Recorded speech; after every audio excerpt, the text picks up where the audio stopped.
Hey, wine friends, welcome to I Drink and I Know Things.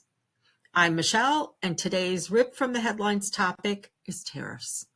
Not the sexiest topic, but important in that they make our favorite Italian Barolo or French Burgundy more expensive and harder to find. And if we're not careful, could have lasting impacts on what's available to us in the future. Now, I know what you're thinking. Michelle, why should I care about tariffs? I just want my wine to be delicious and reasonably priced. Surely there will be something left for me to buy, even with tariffs. Hey, same friend. But here's the thing. Tariffs don't just add a couple of bucks to your bottle. They can triple the price of your go-to Prosecco. Imagine walking into your favorite wine shop, grabbing that $10 bottle of Prosecco, and the cashier rings it up for 30 bucks. You might walk out with a different bottle of wine. Even worse, you might walk out empty-handed. And here's the kicker. It's not just about price. It's about what happens next. Retailers start cutting back on imports. Distributors lose money. Wineries in Italy and France start selling their best bottles someplace else. And suddenly, your wine rack is looking a whole lot less interesting. So today I'm breaking down exactly what happens when governments start taxing the heck out of imported wine. Spoiler alert, it's not great. So grab a glass and let's dive in.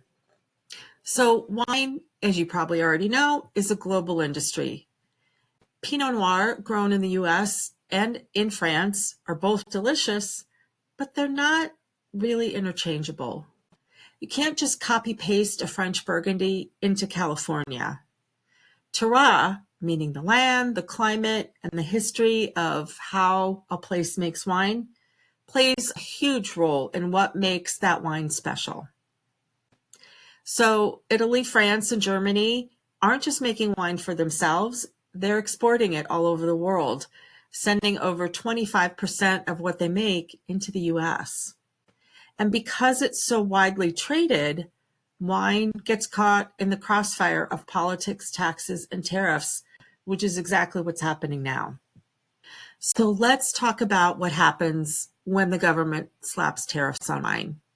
Because let's be honest, no one walks into a wine shop excited to spend more money for the exact same bottle. So first of all, prices shoot up. That $12 Riesling you really love, now it's $36. That $30 Burgundy, try $90. Not really very appealing. Second, retailers cut back on imports. Less variety, fewer interesting wines on shelves, and higher prices across the board. Never had a wine from Bulgaria or Hungary? You might not get a chance to now. Restaurants adjust too. Your go-to Italian place that used to have a great Chianti by the glass, they might swap it for a cheaper alternative or drop it altogether. Wine discovery suffers. Fewer imports mean fewer options for exploring different wine styles. No Bulgarian wine for you. Consumers react. Some buy less wine. Some switch to alternatives like Oregon Pinot Gris. And some people stop buying altogether. So tariffs don't just cost you more money, they limit what's available for you to even buy. Now, you might be thinking, okay, Michelle, but doesn't this help American wineries? If imports get more expensive, won't people just buy more California wine or Oregon wine instead? You would think so. But no, the reality is way messier. So in theory, tariffs should drive more demand toward U.S. wines. However, the wine industry is interconnected. The same distributors that bring in Barolo and Burgundy also sell Virginia Cab Franc and Oregon Pinot Noir. If tariffs hurt their business, they have less money and less staff to promote U.S. wines too. And as we've mentioned before, you can't just replace a Barolo with a California Cab. There are different styles, different food pairings, and different fan bases. Shrinking the markets hurts everybody. If wine shops and restaurants stop carrying European wines, some might shrink their wine programs altogether, which is bad news for all winemakers.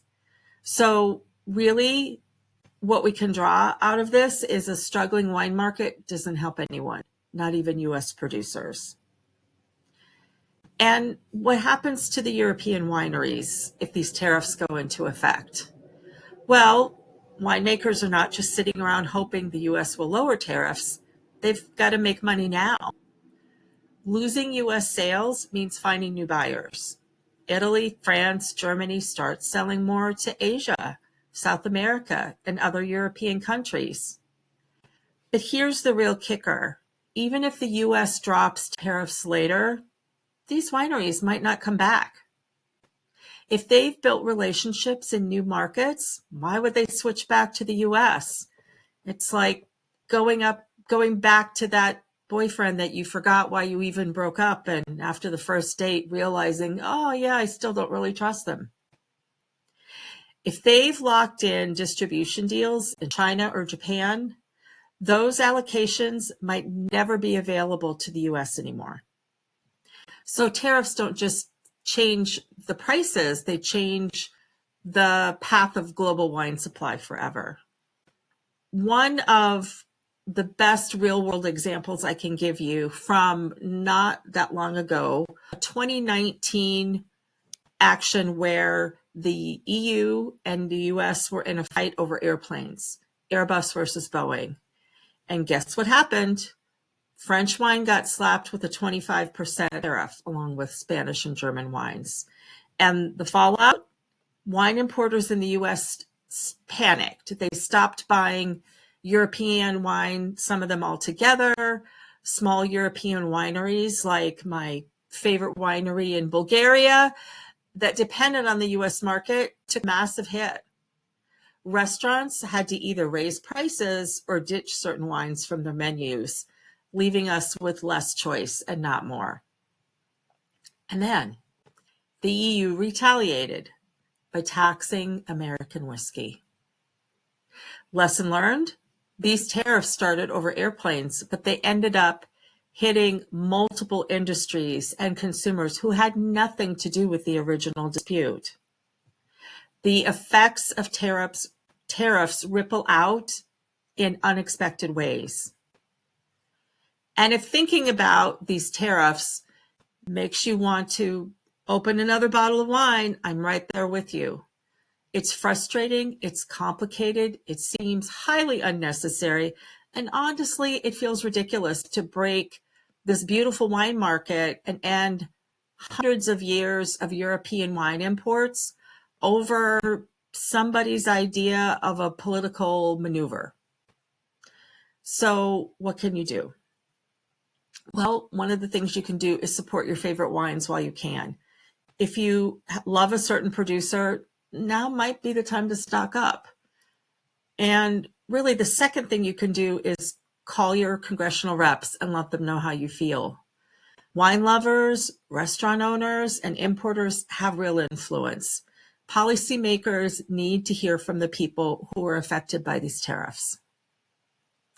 At the end of the day, wine is meant to be enjoyed and not used as a bargaining chip.